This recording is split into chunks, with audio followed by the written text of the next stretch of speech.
I'm feeling good. I'm feeling good. And I'm feeling. Olá, queridos amigos, sejam muito bem-vindos a mais um Watchcast do nosso canal, Watchtime Assistência Técnica.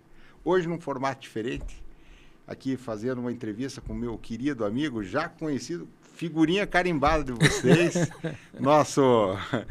Arroz de festa. Não, de maneira alguma. O nosso, como mencionado pelo maestro Leandro Amorim, nosso oráculo da relojaria. Seja muito bem-vindo, doutor Sacchini. Obrigado, é um prazer estar aqui. Muito bom. Gratidão. É sempre uma alegria estar aqui, a gente falar de relógio, conversar com os amigos, né? Com certeza, com certeza. E se a gente puder também transmitir ou compartilhar o que a gente conhece, sabe? o que a gente investe tempo, né? Olhando sobre relógio para o pessoal é muito bom, né? Com certeza. Espero que seja positivo para eles, né? Que eles se divirtam e possam conhecer um pouco mais desse mundo que é tão belo para a gente. Né? Maravilhoso, tão interessante, né? né? Para nós é um parquinho de diversão. Exatamente. Né? Sacchini, para quem não te conhece, então conta um pouquinho da tua história. Hoje, Sacchini, um apaixonado por relógios. Sim. Mas por onde nasceu? Aonde que nasceu Aonde isso? nasceu essa paixão? Tá. Então, eu sou do interior do Rio, uma cidadezinha bem pequena, 13 mil habitantes, Engenheiro Paulo de Fronten. Do lado de Cachoeira do Macacu. Não, é do lado de Barra do Piraí, aquela região. Aqui ali. pro outro lado. Vale do Paraíba, Vale né? do Paraíba. Vale do Paraíba, entendeu? Então, meu pai sempre teve comércio, trabalhava em comércio, e quando eu tinha mais ou menos 18, 19 anos, eu resolvi ser independente, né? E aí eu me mudei, eu fui trabalhar num estaleiro, fazer um curso e morar em Angra dos Reis. Que legal. E para mim isso foi uma experiência assim, porque eu saí de uma cidade muito pequena e fui para um lugar maior que para mim era monstruoso, uma cidade muito grande, né? Em relação a Angra dos Reis, em relação a onde eu estava. E eu morei 10 anos em Angra, ali eu conheci a Norma, minha esposa, casei, eu fui para lá em 82, fui trabalhar no estaleiro e minha primeira ocupação, eu era mecânico hidráulico. Olha lá. Trabalhava com hidráulica, estaleiro. Quando você vai construir navio, você não vai levantando navio chapa a chapa, você faz blocos, e os blocos geralmente chegam a pesar 400 toneladas. Nossa! E a rotina de um estaleiro, por exemplo, tudo que você precisa levantar muito peso, guindaste, tem aquelas plataformas que se movimentam, que carregam um bloco de 400 toneladas, tudo é hidráulico, né? Uau. Tudo precisa de força hidráulica para suportar peso, para levantar. E a rotina do mecânico hidráulico num estaleiro desse é manter todo esse aparato funcionando, né? E esse elo de ligação entre a mecânica hidráulica não teve nada? Não. E aí o que acontece? Eu já gostava de relógio. Quer dizer, eu sempre gostei de relógio, mesmo quando era adolescente, 13, 14 anos, né? Agora eu consegui comprar um antigão, aquele dos disquinhos, né? Tá lá em casa, né? Comprei e veio lá do Nordeste. E eu adorava relógio, então eu vi a era do relógio mecânico, tive relógio mecânico, depois começaram os relógios mecânicos digitais, né? E depois os relógios digitais, né? Que você apertava o botãozinho e aparecia vermelhinho, né? A informação vermelhinho, né? E naquela época eu não tinha, assim, muito novo, né? Não tinha consciência do movimento mecânico, não tinha essa... O quartz, não... até porque eu comecei tendo relógio mecânico, tinha que dar corda, né? Naquela época, relógio automático era uma exceção, a maioria dos relógios eram a corda, né? O relógio que se carregava automaticamente começou a aparecer depois. E aí eu fui para Angra, com 18, 19 anos, bem jovem, né? E fui trabalhar em estaleiro, E nesse meio tempo, eu comecei a me interessar por informática. Informática, TI, tecnologia, não chamava TI, chamava informática, estava nascendo, né? Era uma área bem restrita, muito qualificada, né? E começaram a aparecer aqueles computadores que você montava, comecei a comprar aquelas revistas. E nesse meio tempo comecei a namorar a Norma, a gente casou em 84. E entre o namoro e o casamento eu comecei a fazer curso de programação, me interessei pela área de tecnologia. E eu fiz 1 ano e meio de curso de programação e eu queria mudar para essa área, né? E no meio do caminho apareceu uma oportunidade dentro do estaleiro e a Norma trabalhava com informática, ela era coordenadora de digitação naquela época. Hoje em dia você tem muita facilidade, leitora, etc e tal. Naquela época não é todo mundo que tinha terminal de computador. Uhum. Então as pessoas preenchiam planilhas, apontamentos e as digitadoras tinham que colocar aquilo tudo, né? Eu comecei programando, eu fazia a codificação no papel, alguém digitava e analisava. Era muito caro o tempo de processamento. Uhum. Então você não tinha... Não era assim tão... Hoje em dia você digita, Tão né? dinâmico e tudo tão Hoje em dia fácil. você chega pro chat GTP, faz um programa aí. Não, cara, tudo na mão. E eu fiz um curso e abri uma vaga. Iam abrir 2 vagas para estagiário, para programador, estagiário, dentro da própria Verome Estaleiros. E aí eu me preparei e passei. Que legal. Parabéns. E era até um negócio complicado, porque... Cara, era mecânico, né? Tinha que usar roupa de mecânico. Tinha algumas pessoas, outros que concorreram comigo, olhava. Teve até um cara que falou para mim assim, eu não esqueço disso. O cara falou assim, cara, você vai fazer essa prova mesmo? Passar vergonha, correr o risco? Eu falei, cara, faz o seguinte, faz a prova, eu vou fazer, eu estou disposto a correr o risco. Você está disposto a correr o risco a não passar? Eu falei, eu estou preparado para isso. E aí eu passei, né? Comecei um estágio, fiquei 6 meses, dei muita sorte no estágio. Isso é um negócio até que vale a pena ressaltar. Cara, o pessoal foi super legal comigo, aprendi com todo mundo. E teve um cara que ele era um cara bem assim, como é que é? Ele era bem cuidadoso e bem exigente. O pessoal não gostava muito de trabalhar com ele, sabe? Ele chamava Carlos Magno, está vivo até hoje. Um abraço, Um Carlos. abraço, Carlos. Obrigado por tudo. E aí o Carlos, e ele gostava de mexer com carro e ele era um analista de sistemas, tá? E aí um dia, depois de estar no estágio, alguém chegou e falou assim, eu acho que eu vou colocar você para trabalhar com o Carlos, porque ele era um cara exigente e ninguém... O pessoal falava assim, o cara é chato. Sabe aquelas coisas? Eu era um cara novo, não tinha nada a perder. Aí o Carlos chegou para mim e falou assim, cara, você vai aguentar trabalhar comigo? Eu falei, não, acho que a pergunta certa é se você vai aguentar trabalhar comigo, Que né? legal. Se você vai me aturar. Ele falou, não, se você me aturar, vamos em frente. Eu falei, beleza. E no início era complicado, eu fazia o programa e ele falava assim, não, tá bom, faz de novo. E ele foi me ensinando técnica de programação estruturada. Isso fez toda a diferença na minha vida, né? Que legal. E em 1 ano, eu já estava pegando... O estaleiro era holandês, de origem holandesa, tinha muito programa que estava tudo escrito em holandês. Aí eu comecei a ganhar aqueles programas para converter tudo para português. Foi divertido essa época. Uhum. Bom, aí eu trabalhei ali e nessa época eu já comprava relógio, mas era muito design, né? Uhum. Eu sempre tive uma predileção por crono e diver. Crono e diver. Crono e diver. Mas aparecia mais diver, porque é um relógio crono mais difícil de construir, né, mais caro. Então tinha muito diver. E tinha aquele pessoal que trazia, né, de outros lugares, né? A gente comprava parcelado em 3, 4 vezes e fui comprando relógio. Que né? legal. Mas eu não tinha. E nesse meio tempo, eu fiquei na Verome 9 anos. Nasceu a minha filha, Marcela, e aí em 90, com o plano Collor, o estaleiro entrou em crise e fechou. Olha lá. Aí deu uma crise, o estaleiro ficou meio fechado, e aí eu comecei a procurar emprego e fui trabalhar numa fábrica de papel em Piraí, pertinho da minha casa, né? Uhum. Chamava Papel Piraí, era do Grupo Souza Cruz. Aí fiquei 4 anos ali na Piraí, também continuando, comprando relógio, mas ainda mais relógios a quartzo, né? Sim. Entendeu? E aí, quando foi em 95, aí eu já tinha 32 anos, né? Eu fui morar em São Paulo, fui trabalhar na Parmalat.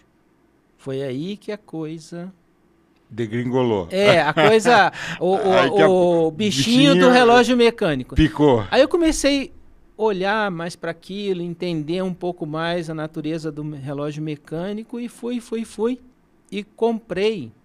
E eu comprava relógio mecânico ali na Gold Five, no Eldorado. Shopping Eldorado. Tinha Seiko, tinha Oriente, comprei vários relógios assim. Se eu não me engano, ele teve Tissot por muitos anos também. Tissot. O primeiro relógio suíço que eu comprei mecânico mesmo, uma felicidade danada, foi um Mido, aquele Mido todo lacrado, Oceans. Commander Oceans. Star. Exatamente. Uhum. Comprei um relógio. Era difícil dar corda, porque Sim. quando você tinha aquela corda, aí comprei aquele relógio, zero.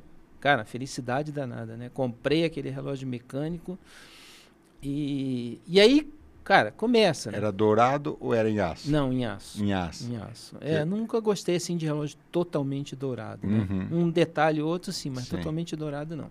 Bom, e eu comecei a me interessar por isso. Comecei a ler, né? A estudar. Estudar. Naquela época, orçamento, filho na escola, pequeno, curso de inglês, blá, blá, blá. Eu estava fazendo uma outra faculdade. Então, casa, não dava também para fazer grandes coisas. E eu comprava na Gold Five. Comprei vários relógios na Gold Five, que era mais barato, mais competitivo, né? Uhum. Eu me lembro que esse Mido, no Shopping Morumbi ali, tinha um cara que vendia relógio. Em cima, o cara transacionava relógio, né? Não era em loja, era perto do estacionamento, tinha uma banquinha. Era o seu Luiz, se eu não me engano, o seu Luiz ainda tem. Um abraço, seu Luiz, se estiver nos vendo aí. É uma bela pessoa maravilhosa, tem uma equipe legal. O Valdir, irmão de um colaborador que trabalhou comigo no Rio, era o gerente da operação. Valdir, um abraço para você. E se eu não me engano, eles estão lá até hoje. E Não ainda sei. estão lá com a lojinha no Morumbi ali. Então, fazendo. aí o que acontece? Eu acabei trocando esse relógio e dando um pouco de dinheiro no meu primeiro crono mecânico Valjoux 7750. Na época eu nem sabia direito que era um Bulova. Olha lá. Um Bulova, um crono mecânico. Fiquei com a felicidade danada. Porra, agora eu tenho... Um belo relógio. Tem um crono mecânico, né? Então, peguei aquele crono, dei o Mido, paguei a diferença. Bom, eu fiquei na Parmalat. E na Parmalat, aonde que foi... Você sabe que eu tenho a predileção por Speed. Aonde que nasceu, né? Esse negócio do Speed. Na Parmalat, teve uma época que a gente fez um trabalho conjunto com Portugal para implantar um sistema integrado. E a decisão foi fazer o treinamento na Europa. Então, eu na Parmalat, nessa época, eu era gerente de sistemas. Eu era novo também, então assumi essa responsabilidade, cuidava de uma equipe lá, porque o meu chefe na Piraí foi para São Paulo, e esse negócio foi engraçado também, contar um pouco dessa história. Ele chegou para mim e falou assim: Marcelo, estou indo para São Paulo, trabalhando na empresa, não posso te dizer o que é. Você topa ir para São Paulo? Vamos embora. Falei, cara... Aí cheguei para a Norma e falei assim, então, o cara está oferecendo... A gente vai sair de um lugar que tem 2.000 habitantes, Santanésia, não era nem em Piraí, era um distrito, um bairro. Vamos para São Paulo? Aí a Norma falou, cara, São Paulo? Falei, pois é. Eu falei, ó, é uma grande dificuldade, é um grande desafio. Mas, por outro lado, a Marcela tem oportunidade, provavelmente ele vai para uma empresa também grande, eu vou ter oportunidade, que ele sinalizou para mim que eu era analista sênior na época, tinha uma posição de analista coordenador na empresa, analista sênior, não coordenador. E ele me sinalizou Porque naquela época a gente construía sistema. Ele falou, não, eu preciso de um cara de administração de dados. O que o cara de administração de dados fazia na época? Construía sistema, modelava todo o sistema. E eu preciso de um gerente de administração de dados. Aí o cara falou assim, aí eu falei para não, mas vou ter uma posição gerencial, crescimento na carreira. Aí ela falou, já saímos de Angra, vamos encarar. Aí aceitei, não sabia para onde ia. Faltando 2 meses, ele me falou que era Parmalat. Que legal. E a Parmalat foi uma surpresa, porque descendência italiana, então integração total, né? Tutti buona gente, tutti buona Sim, gente. eu até brincava que na Parmalat, você tinha a categoria, né? Você tinha o presidente, que era italiano, mas falava português, o senhor Grisendi, muito tempo no Brasil. Tinha os diretores, e eu falava, depois dos diretores tinha os italianos, os descendentes italianos, porque o italiano tem esse negócio, né? O cara é descendente italiano e todo mundo se falava pelo sobrenome, Sacchini, e todo mundo se tratando pelo sobrenome. E aí, foi legal. Eu vi aquela propaganda dos bichinhos. Cara, aquilo dali foi uma loucura. Aquilo dali foi, assim, um negócio alucinante. A Parmalat chegou a alugar avião de carga, entupir de bichinho para vir da China para cá. Era uma loucura, mano. Eu me lembro que uma vez aconteceu com uma senhora, que eu acho que morava no Morumbi, um lugar que tinha muito dinheiro, e ela tinha 3 netos. Então você tinha que comprar 10 caixinhas de leite para ganhar um bichinho. Pagar uma diferença. Ela tinha 3 netos e eram 20 e poucos bichinhos. Ela chegou no depósito lá em Guarulhos, num motorista, saltou e falou assim, então eu tenho 3 netos, são 63 bichinhos, quantas caixinhas de leite precisa? Aí o cara falou, precisa 630, porque eram 10 caixinhas. Ela falou assim, e quanto que tem que pagar por cada bichinha? Tem tanto. Ela pegou, abriu um cheque, mandou o cara fazer a conta. Ela nem se tocou que tinha que entrar na fila nem nada, mas é um negócio muito inusitado, né? Falou assim, então tá aqui, ó. Você pode doar para uma pessoa, pro pessoal da comunidade, as 630 caixinhas. Tá aqui o dinheiro do bichinho. Você pode entregar lá. Comprou pros netos, assim. Cara, e tinha coisa assim. Teve caso de... Eu lembro que o leãozinho estava sumido. Mas a gente guardava, tinha uma reserva estratégica, e sempre tinha uma criança precisando. Eu lembro que tinha uma criança que estava no hospital doente, e aí ela queria o leãozinho, levaram. Negócio assim, tinha casos emocionantes. Sim. Foi fantástico isso. Um lado social muito legal. Um lado social, muito legal, né? Foi muito legal. O Parmalat foi uma empresa fantástica, né? Tem aquele lado italiano, né? Que às vezes você acha que as coisas não vão, mas elas se encaixam no final, né? O jeito italiano, né? Que italiano é um pouco mais despojado, né? Vai fazendo. É um povo muito assim espontâneo, né? Entendeu? Diferente, por exemplo, de um suíço, de um alemão, né? Que é totalmente lá não, vai fazendo, vai organizando. As relações são muito assim, uma vai passando por cima da outra, o presidente chama para conversar, e a coisa vai rolando. Bom, em 2001 a gente foi para Portugal. Aí eu fui com uma equipe para a gente fazer treinamento. E tinha um cara, primeiro foi eu, meu chefe e outro cara, passamos uma semana lá analisando, porque ia ter o treinamento, né? E aí, eu já gostava de relógio mecânico. Numa conversa, a gente falando o que faria se tivesse dinheiro, o cara falou, eu não perdia tempo, com uma grana dessa eu comprava um Speedmaster. Eu falei, Speedmaster? Aí veio o que é o Speedmaster? Falou, cara, é o crono da Ômega que foi para a Lua. Cara, eu saí dali, a primeira oportunidade que eu tive, eu fui no shopping, olhar e vi os Speedmaster. Aí foi amor à primeira vista, né? Olhei para aquilo e falei, cara, isso é um Speedmaster. Que relógio. Que relógio. E fiquei com aquilo na cabeça, né? E aí mas era caro, né? Era uma grana, né? Sim, sim. Então, cara, tinha filho, comprando apartamento, cara, não tinha disponibilidade. E aí eu fiquei com aquilo, né? E aí comecei, nesse meio tempo, eu comecei a colecionar catálogo. Então o mosquitinho picou. Ficou o amor. Ficou lá Ficou o amor saiu.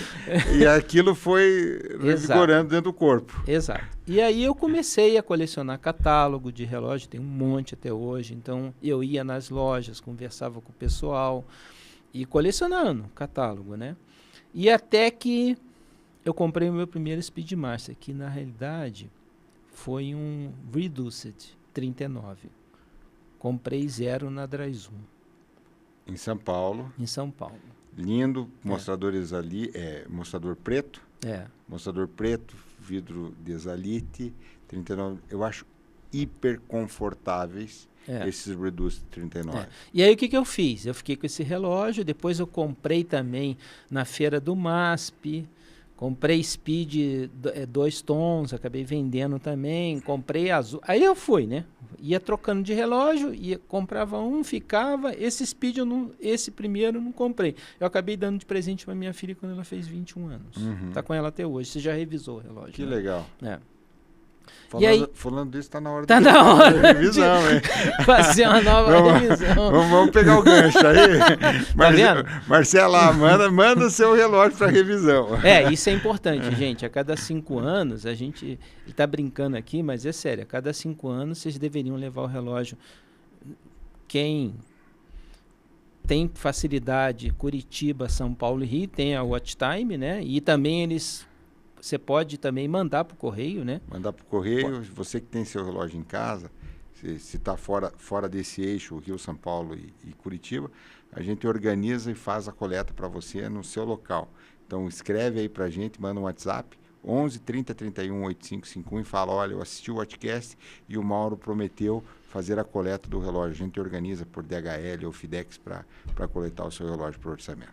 Porque é o seguinte, gente, fazendo um preâmbulo aqui, ó, o relógio é um mecanismo. É como se fosse um motor que ele é impulsionado através de uma mola que a gente dá corda ou o movimento automático carrega ela, né? Hoje em dia, geralmente, esses relógios suíços, você pode dar corda manual ou movimento automático. No caso dos Speeds Moonwatch, é corda manual. Tem relógio que só funciona a corda manual, que a gente acha mais elegante, né? Mais histórico, mas os relógios automáticos também são práticos, né? Para quem usa o relógio no dia a dia, você não precisa dar corda todo dia. Eu prefiro corda manual, mas faz parte. É gosto. Somos os dois. É gosto. É a conexão de pegar da corda, ver o reloginho funcionar. Eu a cada 15 dias dou corda nos relógios, aciono os cronos e fico lá. Bom, cada louco com a sua mania, né? E aí o que acontece? O relógio é um mecanismo. E ali tem óleos especiais, mas aquilo dali, como o teu carro também, que você tem que trocar óleo, cada 5, 6 anos, o relógio, dependendo até do uso, né, da intensidade, mas o óleo vai secando, vai gastando. É um produto que... E o que acontece? Se você não fizer a manutenção regular, você pode danificar as placas e as partes móveis do relógio. Aí depois você tem, vamos chamar assim, o teu investimento para botar ele, né, Mauro? É maior, vai ter que trocar peça. Porque numa revisão normal, você tende só a fazer a lubrificação, desmontar, lavar e lubrificar e não vai ter nada. E a troca das juntas de vedações. Junta de vedação é sine qua non, né? Porque na hora que você abre o relógio, a junta perde, né? Não é recomendável reaproveitar a junta. Entendeu? Então, o que a Watch Time vai fazer? Ela vai analisar o teu relógio, vai ver o que precisa, vai te fazer um orçamento, né? O Mauro tem N possibilidades lá para oferecer para vocês. E assim, ó, eu não estou fazendo discurso aqui para a Watch Time, acho que a Watch Time não precisa disso, mas uma coisa muito importante, eles são representantes autorizados, então eles têm acesso às peças na Suíça. Então, quer dizer, quando ele precisa de peça, faz a importação, tem o estoque dele, então você vai ter o teu relógio revisado por uma assistência técnica autorizada e com acesso às peças originais. Exato. E a garantia do fabricante. Do fabricante. Se der algum problema, você pode bater lá, reclamar e tal, e a marca acaba dando todo o suporte necessário. Claro que não vai precisar, né? Feito pela Watch Time, você vai estar... Dificilmente vai ter alguma... Exatamente. Mas se precisar, você tem aí... Você volta lá. Eu já revisei um monte de relógio, o meu nunca voltou. Que bom, graças a Deus. Que continua assim, né? Exato. Que continua assim. Você é uma pessoa de sorte.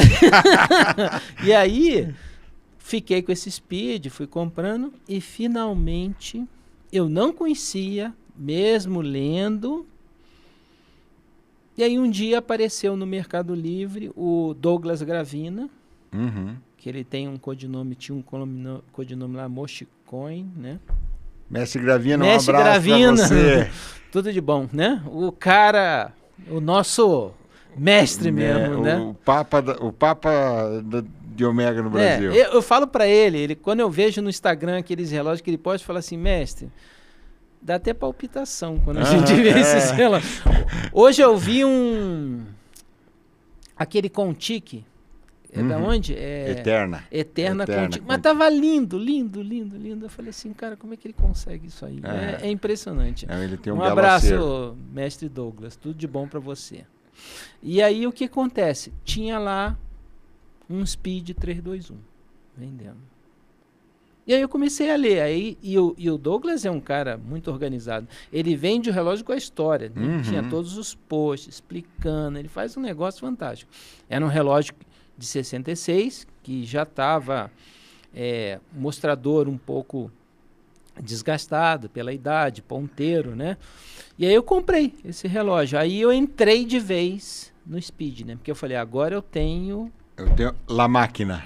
o 321 mesmo, né? Aí depois, posteriormente, eu deixei o relógio no Watch Time, né? Foi, na época, eu nem conhecia o Mauro, eu descobri a Watch Time através de um blog, foi como a gente se conheceu.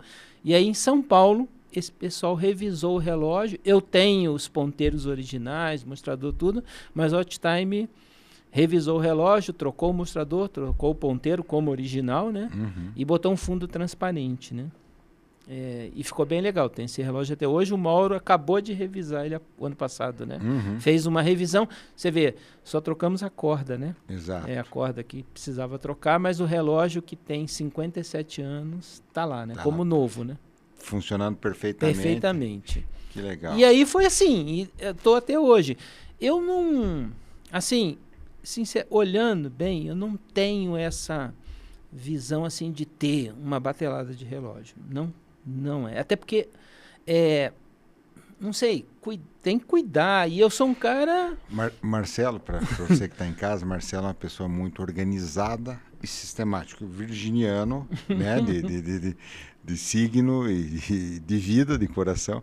Então ele é muito organizado e muito prático, né? Leva a vida muito... eu vou ter 10, 12, 15, esses 15 eu vou cuidar, tem que fazer manutenção, eu gosto do aspecto bonito, eu não vou deixar o relógio na gaveta parado, como ele falou, ele dá corda aí de 15 em 15 dias em toda a sua coleção. Dispara os cronos. Exatamente, faz todo o cuidado necessário para que os relógios tenham vida útil prolongada, né? Exato. E aí o que acontece? Mas uma coisa que me interessa muito, e eu diria até mais do que ter o relógio, né? Porque o relógio que era o meu santo grau foi o Speed 321, já tenho. Então, Uhum. E na época foi muito competitivo. Hoje esse relógio está muito caro, Sim, né? Na época... Então eu vou contar uma história rápida. Aqui eu tinha um 321, o Pré-Moon, o 105004, se não me engano. Sem guarda, né? Sem guarda, o meu era 63 ou 65. E aí, há 4, 5 meses atrás, 6 meses atrás, veio um amigo meu de São Paulo, passar uns dias aqui em Curitiba, e ele foi lá no escritório e começou a mexer nas minhas coisas. Enfim, e aí, no final da história, eu tinha uma reunião fora, ele ficou no meu escritório, e, enfim, como ele é um irmão de vida, ele acabou pegando o relógio e ele teve que ir embora para São Paulo. Naquele dia a gente não viu, e no outro dia eu falei, cara, cadê o meu relógio? Aí ele falou assim, peguei esses 3 aqui, você quer vender? Eu falei, não, cara, não quero vender. Ele falou, não, põe um preço que eu vendo. Eu falei, tá bom, então quero... Tanto? Acho que 85 eu pedi naquele... Mas pedi, eu falei, vou pedir... Para dar um tiro pro cara não pagar. Ele falou, não, então tá bom, passa a conta que já tá vendido. Eu falei, Jesus amado, vendi meu 321 e eu só tinha um. E eu tenho alguns Speeds, para quem conhece, sabe que eu tenho. Aí um dia o Marcelo foi lá no escritório, falou, cadê o 321? Eu falei, vendi. Ele falou, não existe coleção de Speedmaster sem 321. Eu acabei de comprar um, até tenho que revisá-lo, o Marcelo Que viu. é 105012. 012, Igual o meu 66, mesmo ano do Marcelo. Até para quem não sabe, 105012 é do Buzz Aldrin, né? Aham. Buzz Aldrin. O que aconteceu? Um pouco da história para vocês. Em 69, quando o Apollo 11 pousou, o instrumento que estava no módulo lá estava com defeito. Então o Neil Armstrong deixou o speed dele, que era 104, né? Era outra série, né? Mas é mesmo, pouca diferença, mas era outra série. Ele deixou dentro no módulo, porque ele falou assim, cara, os caras nunca tinham saído na Lua, não quero correr o risco de danificar, porque a gente precisa de um marcador de tempo. Gente, nós estamos falando em 69, imagine o que eram os computadores em 69, tudo. E o Buzz Aldrin foi o primeiro cara a pisar na Lua com speed. E era exatamente 10501266. Exatamente. Então a gente orgulhosamente tem essa Tem série. essa peça em nossa coleção. Que é um privilégio, É um né? privilégio, É um um privilégio, com privilégio. certeza. Marcelo, o papo tá bom, já estamos com 30 e poucos minutos. Vamos fazer um jogo rápido aqui, Sério? algumas perguntinhas para você falar um pouco da tua coleção. E daqui a pouco você finaliza a tua história, que é linda, eu fico aqui 2 dias escutando você falar. Relógio do começo da coleção que marcou. Um dos que você comprou, que marcou e que foi bem legal. Esse Mido Commander. Mido Commander. Foi o primeiro suíço meu mecânico. Que legal. Marcou. Pena, eu já às vezes não tenho ele porque é um relógio complexo para dar corda. Do jeito que eu gosto de fazer, ele me daria trabalho. Mas eu tenho muito carinho. Foi um relógio que me chamou a atenção. E o meu primeiro cronomecânico foi o Bulova com o Valjoux 7750. Na época, o relógio de desejo, antes de conhecer a história do Speed. O relógio desejo, antes de conhecer a história do Speed. Cara, é assim, eu tava muito nessa... Eu não conhecia muito Speed, então a minha vibe tava ali em Tissot, Mido, entendeu? Eu tinha um Mido, chamava Mido Captain, lembra? Que era esse relógio aí que eu queria comprar. Que legal, belo. Então, para quem tá em casa e não